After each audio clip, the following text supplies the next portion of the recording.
Corsair Katar Elite Wireless Review.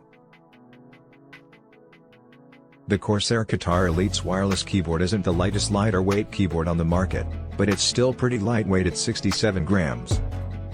It's also slightly smaller than rivals from Razer and SteelSeries.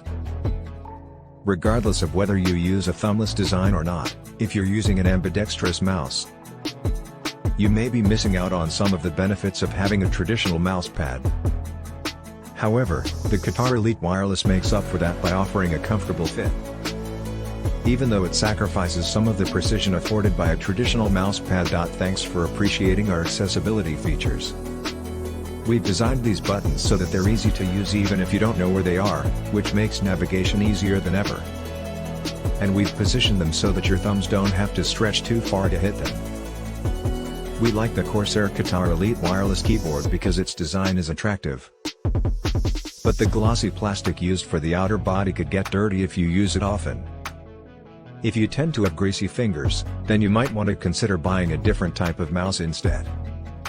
The Corsair K70 features an illuminated keyboard, so if you're not into RGB, you'll probably love the white backlit keys. You can also set your own custom colors for each key, and change the brightness level.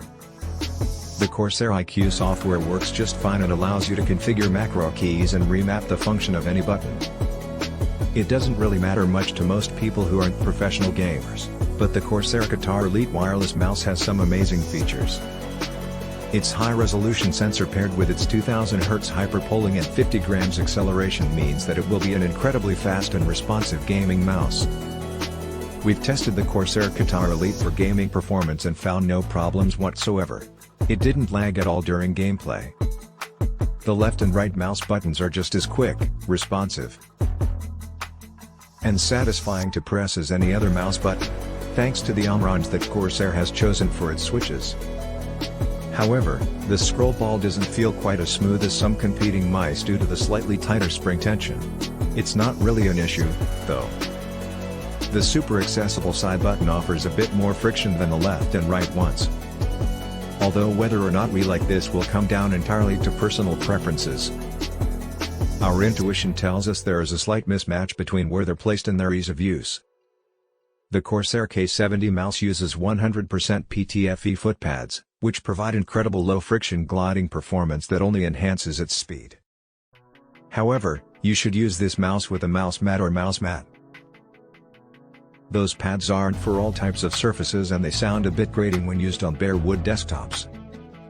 Finally, there's longevity. The Katar Elite provides up to 110 hours of gaming time without needing to be recharged. It falls short of SteelSeries Aerox 3's 200-hour rating, which is better than Razer's DeathAdder V3's 90-hour rating. However, we haven't had to recharge this mouse once since our week of tests.